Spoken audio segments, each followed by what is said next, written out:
Salam 45+1 kanalı izləyiciləri. Bugün sizinlə Çempionlar Liqası, Avropa Liqası haqqında qısa müzakirə, eyni zamanda oyunların təhlili və analizini aparacağıq. Bugünkü qonağımız futbol həvəskarı, eyni zamanda Fenerbahçe azarkeşi İlkin Mehralıoğlu'dur. Xoş gəldik İlkin bəy. Xoş gördük. Verilişinizə yeni açmış uğurlar. Sağ olun. Daim olsun. Çox sağ olun. Və mən 45+1 layihəsinin rəhbəri, eyni zamanda aparıcısı Eyvazlı Rəhman. Qarabağımızdan danışaq. İlkin bu günləri Qarabağın oyunu var Çempionlar Liqasında. Atletik Bilbao'yla səfərdə oynayacaq. Bəli, bugün fəxrimiz Qarabağın oyunu 20:45-də Atletico'da. İnşallah ki, ümidimiz qələbədən yanadır. Qələbə olmasa belə xalla geri qayıdacağını ümid bəsləyirik inşallah. Start heyət biraz çıxmanın Nərman üçün gəncdir həm də ki Atletico'dadır ki Williams qardaşları var hücum heyətində, Guarizeta bu da var. Yəni onları tutmaq da ki həm hücum çox sürətli oyun gedəcək bu oyunda. İnanmıram aslı oyun gedəcək yəni. Amma mən bu oyunda yeni transfer var, Pedro Bicaylo. Onu çox bəyənirəm. Bəlkə bu oyunda bir daha da səviyyəli. Yəni özün oynaya göstərir. bilər. Start heyətimizdə əsas görürəm ki, mənim fikrimcə düşünürəm ki, Koxalski qapıda sözsüzdür, bir nömrəmiz odur. Müdafiə Cəfərquliyev, Medina Mustafazadə, Mateo Silva. Yəni bu dördünlə çıxsa super, çünki çox gözəl müdafiə səddidir, yəni belə bunlarla çıxmağı. Orta cinahda Pedrona, Kadi olsa və önlərində isə Leonardo, Andrade, hücum heyəti Zubirlə, Duran və Kaşuk. Kaşuk Belə başlamalı. Yəni belə başlasa yaxşıdır. Sonra start heyətlə belə məncə. İkinci hissədə dəyişikliklər. İnşallah birinci hissə bizim öz istədiyimiz kimi keçər. Bəlkə də bir qollar, bəlkə də qollar vura bilərik. Qarabağın qolu yəni birinci hissədə görürəm. Məncə sürpriz olmaz məncə. Sürpriz olmaz, niyə ki? Atletico Madridlə də ki orada oynayanda birinci qolu Qarabağ vurdu, axıra yaxın. Sonra ikinci hissədə Atletico Madrid biraz özünə gəldi, toparladı. Fikir versən İlkin, əvvəllər Qarabağ qol buraxanda, yəni ki biraz mandraja düşürdü futbolçular, psixoloji, yəni ki biraz pis olurdular. O dalıcanda, arxasıcanda 2, 3, 4 top yiyə bilirdilər. Amma indi görürsən, indiki bu ilki Qarabağ məsələn çox təkmilləşir. Çox təkmilləşir. Qarabağ çünki 2-0-dan gəlib Benfica-nın məsələn oldu. Çünki niyə? Qarabağ belə deyək də, təkmilləşmə Qarabağın çempionlar əvvəl bizim üçün Çempionlar Liqinin qrupu, Avroliqanın qrupu çox qəribə gəlir. Yəni bir mərhələ keçdiksə bizim bəs edirdik. Keçdi, tarix yazdı. İndi Qarabağ qruplara düşməyəndə adi bizə adi gəlir. Yəni qruplara düşməyə bizə çox adi gəlirdi, çox adi. Yəni çox sadədir, adi qarşılayırıq indi bunu. İndi qrupdan çıxmağımız isə bizim üçün çempionların qrupundan çıxmağımız, tarix yazmağımız tam başqa olar, yəni super olar. Yəni gözləyirəm mən Qarabağdan bu gün qələbə olmasa belə, yəni bir xanla gələcəyini gözləyirəm. İnanmıram ki, orada uduzaq. Yəni, mən də inanmıram. Yəni bir xanla da olsa gələcək, yəni və orada Duranın qolunu gözləyirəm, yəni Duran qol vura bilər, Zubirin qolun, yəni Andre də vura bilər məncə. Yəni 1-1, 2-2 belə oyunlarda həmişə ön planda olur. Yəni ən azından sürpriz bir qol uzaqdan məsələn. Yəni uzaqdan udarları yoxlamalıyıq. Yoxlamalıyıq, Çünki bu elə bir komandadır ki, Atletico Bilbao'dur. Əsasən də ki, bəlkə də taktika seçə bilər ki, ikinci nömrədən ola bilsin, oynasın Qarabağ. Topu onlara versin. Verib yəni müdafiə yolu oynayıb əks hücumla belə bir şeylər eləyə bilər. Çünki əks hücumda çox sürətli hər şey gözləmək. Oyunçularımız var yəni. Qurban müəllimdən yəni hər şey gözləmək olar. İnşallah ümid edirik ki, Qarabağ qalib gələr və biz də bir dənə veriliş çəkərik, sırf Çempionlar Liqasının sırf Qarabağla olan bir veriliş çəkərik. Qarabağın taleyi haqqında, gələcək uğurları haqqında inşallah məlumat verərik. İnşallah əsas qələbə qazansın. Qələbəsini görək. Bizim də azərkeşi olduğumuz, can qardaş dediyimiz Türkiyə klubları da Avropada oynayır. Xüsusən də Çempionlar Liqasında Galatasaray. Biz Galatasaray Boda ilə oynayır. Biz onu nə düşünürsən? Galatasaray öz liqasında, yəni Türkiyə Super Liqasında vəziyyəti yaxşıdır. Yüksələ gedir. Yəni mən əslində Fənər azarkeşiyəm. Yəni burada gedir. Amma məncə pis oynayır. Yəni pis oynaya qalib gəlir. Yəni amma bu da o keçmir də. Çempionlar Liqasında hə, yox. o keçmir, əlbəttə ki, o keçmir. Çempionlar Liqasında gərək Bunu hamı görür məncə. ya orta ya güclü olmasın ya zəif məsələn. Amma inanmıram deyə, yəni çox qollu oyun olacaq. Galatasaray çox qollu oyun olacaq. Məncə. Liverpool müdafiəsini elə yarıb bir qol vurubsa, Portuqalın müdafiəsini rahat yararlar. Çox rahat. Yəni sadəcə o kadronu bilmək, kadrodan Okan Hoca görə nə düşünür, necə düşünür əsas. Məncə də. Yəni əgər Galatasaray Liverpool maçında kimi oynasa, rahat 2-3 top fərqi ilə rahat qələbə qazanar. Əgər yox, əksinə olsa, ligdə kim oynasa, bəlkə də Boda bir 2-1, nə bilim 3-2 qalib gələ bilər. Belə deyək də. Və yaxud da bərabərə ola bilər. Kimi Liverpoolla oynadığı oyunu oynasa, rahat deyək də 2-1, 3-1 qələbəsi var. Yəni zəif oynasa belə uduzan deyil, uduzmaz. Yəni 1-1-ə qalar. Amma onu da unutmaq lazımdır ki, Galatasarayın heyəti əsasən Çempionlar Liqası üçün qurulub. Yəni Türkiyə Liqası üçün deyil yəni. Uğurcan da yaxşı super. O qədər pullar xərclənib ki, sırf Çempionlar Liqasında uğur qazansın deyə. Məncə uğur o qədər qazana bilər ki, məqsəd ən azından 4-1 final olsun yəni. Yəni əsas qrupdan çıxıb 4-1 final olsa məncə uğur qazanar. Uğur düşsün ki, uğur olar. İlk 10-luğa düşsün ki, məsələn, play-off oynamadan rahat. Hə, rahat. Onun üçün çalışmaq lazım. İnşallah qələbə qazanar, uğurlar arzulayırıq. İnşallah uğurlar arzulayırıq. Hər bir türk komandası, istər Qayrat olsun, istər Galatasaray olsun, istər Qarabağ olsun, istər Fenerbahçe olsun. Növbəti oyunumuz ilkin Real Madrid Juventus oyunudur. Məncə derbi kimi bir eşleşmədir də, yəni. Bəli, niyə? Finala bənzər bir şeydir. Yarım final niyə düşünürəm onu? Arda Gülərlə Kenan Yıldız üz-üzə gələcək. İki ulduz, türk ulduzu üz-üzə gələcək. Məncə Kenan Yıldız qol vura bilər. Məncə də vuracaq. Kenan Yıldız qolun gözləyirəm və Arda Gülərin də ki Mbappé ilə arasında məncə assist eləyər. Assist eləyər. Qolunu da görə bilərik Arda Gülərin, çünki Mbappé prinsipə girə bilər, daxil ola bilər. Kenan Yıldız start heyətdə görürəm. Start heyətdə görürəm Arda Güləri. Çünki çempionlarda start heyətdə buraxır. Xabi Alonso Arda Gülərdən istifadə edir. Və burada Real öz evində oynayır. Yəni rahat oynayan deyil. Yəni Juventus da qoca Signora. İtalyan köklü klubudur. Bol qollu maç olar məncə. Çünki Real həmişə də qol buraxır. Bildim, bol qollu çox da gözləmirəm. Niyə gözləmirəm? Çünki ikisi də ki ehtiyatla oynayacaq. Juventus da ehtiyatla oynayacaq, Real da ehtiyatla. Chelsea udar. Ajax-a inanmıram xalqara, çünki özün qarantləməlidir. Çünki özün risk atanmaz. Çünki səfərdə oynayacaq Qarabağla. Ajax da gələcək bizlə oynayacaq. Burada Bakıda oynayır, Chelsea də. İkisi də. Əgər kimsə qalib gəlsə, bir top fərqi ilə məncə qalib gələr. Bəlkə də, amma az da ola bilər. Chelsea belə rahat deyildi. Chelsea qələbə ilə bitirəcək. Ajax yenə xal itirəcək. Ajax yenə. Çünki Chelsea öz evindədir, rahat çıxıb və xal almalıdır.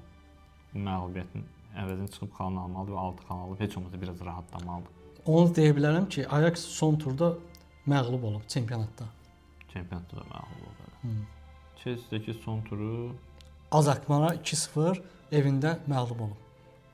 İndi səfərdə yəni. Yəni də məncə də elə Chelsea qalib gələr. Rahatlıqla bəlkə də. Sonrası qalıb Ajaxın. Allaha qalıb o işi. Yəni 3 məğlubiyyətlə getsə, 4-cü məğlubiyyət də ola bilər, Galatasaray məğlubiyyəti də ola bilər. Galatasarayla nəsə bir şey deyəcək, yəni dönüş deyər bəlkə də. Amma ki Chelsea-nin önündəki Chelsea-dən xal almaq çətin məsələdir. Özü İngiltərədə, Londonda. Yəni o qədər də gözləmirəm, amma Ajaxın bir qol olacaq. Chelsea-dəki yəni bir qol uzaq, xal ala bilsə bir xal ala bilər, amma Chelsea-nin mən bir xal verəcəyinə inanmıram. Yəni 3 xalını istəyir. Onun üçün çıxacaq heyətlə, güclü heyətlə çıxacaq. Yəni 2-1 görürəm də, 2-1. Rahat. Növbəti oyunumuz Frankfurt Liverpooldur. Bizim Eintracht. rəqiblərimiz və növbəti ən axırıncı turumuz oyunumuz Liverpool. Liverpool. Onu heç saymırıq da biz Qarabağ. Onu saymırıq da. Yox, niyə saymırıq? Bəlkə indi bütün sonuncu turda olsa, Liverpool da olsa hər bir şey ola bilər. Yəni Qarabağda həminki vəziyyət deyil. Yəni son turda. Frankfurtla da burada oynayacaq deyəsən. Frankfurtla Chelsea və Ajax oynayır. Evdədir. Liverpoolla Napoli səfərdədir. İndi Atletico Bilbao səfəri. Frankfurtdan burada. Frankfurt öz evində oynayır. Liverpooldakı səfərdə. Liverpool üçün son turda məğlub ola gedir. 4 oyunda deyəsən məğlubdur. Qalsa məğlubiyyətindən sonra məğlub olur. Neçə oyunda məğlub olur. Çempionatda da məğlub oldu. Belə xatir. Bayern uduzdu. Freiburgdan da 2-2 bərabərlə qaldı. Yəni vəziyyəti odur ki, Frankfurtda rahat qələbə qazanmalıdır. Amma Frankfurtdakı bütün gücünü qoyacaq. Çünki o da məğlub olur. Amma məncə Liverpool qalib. Liverpool qalib gələcək. Qalib gələcək. Çünki Liverpool ara Frankfurt. Yəni sensasiya ola bilər, nəsə bir oyuna əl atılmasa, bir şey olmasa, yəni Liverpoolun qələbəsi var. Yəni bol qollu oyun deməyəydi, o qədər bol qollu oyun olan deyil. Yəni normal oyun gedəcək. Yəni 0-1, 0-2. Yəni amma Frankfurtun qolu ola o qədər gözləmirəm. Amma 0-1 və ya 0-2 belə gözləyirəm. Hesabı. İlkin Fenerbahçe haqqında danışaq. İndi Fenerbahçe azarkeşsən. Stuttgartla oyunumuz var Avropa Liqasında növbəti tur. Evdə. Sənin fikirlərin, düşüncələrin bilirəm, yəni ki, səmimi qəlbdən necə istəyirsən, necə sevirsən, necə bağlısan takıma, onu bilirəm. Sadəcə burada məntiqlə Transfer pəncərəsi açılacaq. Ona kimi heç nə çox gözləmir. Sadəcə çempionatdan 6 xal fərqi itirməsin. O vəziyyətdə saxlasın, yəni çoxalmasın və uzanmasın sonra. Avroliqada da ki, yəni heç olmasa Stuttgart oyunu qələbə görürəm, amma heçsiz də ola bilər. Sadəcə qruplara çıxmağı qarantiləsin. Amma ki, yanvar o ki transferi başlayacaq. Yəni bəs təxmini ilk 11-ləri ilk 11-i mən bilirsən. qapıda bilmirəm indi qapıda Tarıq Çətin durar. Ederson məlumat hələ bilinmir. İrfancan Eyribay çox güman dura bilər. Yəni elə gözləyirəm. Amma İrfancan deyirlər ki, güya şeydir. Bu yaxşı qapıcı deyil, səhvlərlə yadda qalır, nə bilim. Amma niyə? Mənim üçün İrfan daha Tarıq Çətindən daha yaxşıdır. Niyə? Tarıq Çətində refleks biraz gec, amma refleksi yerindədir. Refleksləri yerindədir. Kərəm Aktürkoğlu. Kərəm Aktürkoğlu'na müdafiə belə deyək də. İlk 11-i İlk 11 belə düşünürəm, dəqiq bilmirəm. Yəni 4-də oynasa, onların önündə İsmail Yüksək, Fred, Alvarez görsək, önündəki Kerem, Asensio, bir də En-Nesyri. Belə. Sadəcə ki, indi biraz cinahları fikirləşirik, necə olacaq. İndi bunların belə çıxa da bilər, çıxmaya da bilər. Şimanskini mən start heyətdə istəmərəm çıxsın. Sonradan çıxmağı yaxşıdır, məsələn 60-70-dən sonra. Şimanski yəni düşüşdədir. Çox düşüşdədir. Yəni əvvəl İsmail Kartalın vaxtındakı deyil. Biz də ki, belə deyək, Fənərə əslində mən istərdim ki, türk məşqçi gəlsin. Əlbəttə ki. Niyə? Mən məsələn istəyərəm ki, yəni futbol azarkeşi olaraq, yəni ya Aykut Kocaman gəlsin, ya da İsmail Kartal gəlsin. Məsələn İsmail Kartal uğurlu sezon keçirmişdi, amma baxmayaraq nə olsun? Yəni ki, ən böyük mən bildiyim qədərlə tarixdə ən çox Fenerbahçe kariyerində qələbə və puanlar qazanmış, xal qazanmış məşqçi olub yəni. Mən də istəyirəm türk məşqçi olsun. Niyə? Bax bu Türk Süper Liqasını bilən ancaq türk məşqçidir. Superdə bu adam bilir. Qalatasarayın da hər bir şeyini bilir, Beşiktaşın da hər şeyini bilir, Trabzonda hər bir şeyini bilir. Getdi məsələn Qalatasarayla səfərdə də qələbə qazanıb adam. Yəni bilir də bu adam nəyi necə eləmək lazımdır bilir. Məsələn Mario nə bilə bilər məsələn Qalatasarayın içində nə var, nə yox, necədir, keçmişin, necə oynayır. Hə sadəcə nəyə baxır? Statistikaya baxır. Statistikada bu oynayır, belə oynayır, budur. İsmail Kartal da Aykut Kocaman deyək. Yəni onlar hər şeyi bilirlər axı. Mən də istəyirəm indi yanvarda görək başımıza nələr gəlir. Yeni məşqçi gəlir, yoxsa qalacaq. Yeni transferlər qalsa belə qala bilər baş məşqçi. Baş məşqçidə çox günah görmürəm. Çünki niyə görmürəm? Çünki baş məşqçi istədiyi gəlib transferlərin üstünə gəlir. Alınan transferlərin üstünə gəlir bu adam. Yanvarda istədiyi transferlər alandan sonra. Amma məncə elə transferlərin üstünə də gəlsin baş məşqçi Tedesco'da. Amma yenə də mən o deyildi, yəni o Fenerbahçe o şey deyil yəni. Məsələn bir Volkan Demirel deyil. Məsələn Volkan Demirel gəlsin, məsələn ondan yaxşı olardı da. Deyəsən Mesut da gəlməlidir, hələ danışıqlar gedir. Görək də inşallah. O yanvarda öcə biləcək, indi elə bilmirik.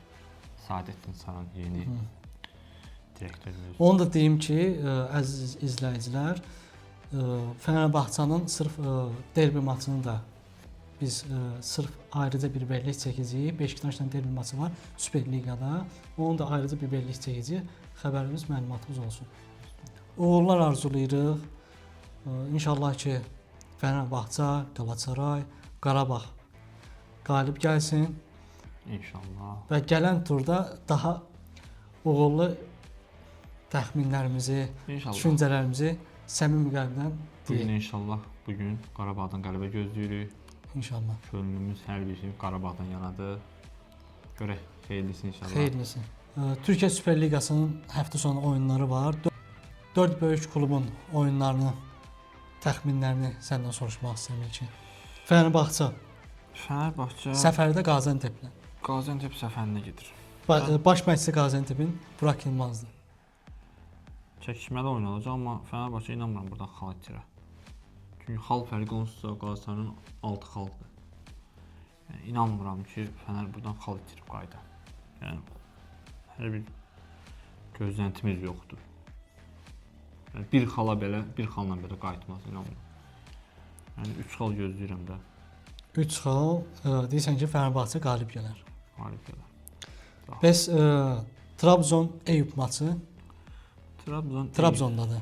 Evində oynayır Trabzon.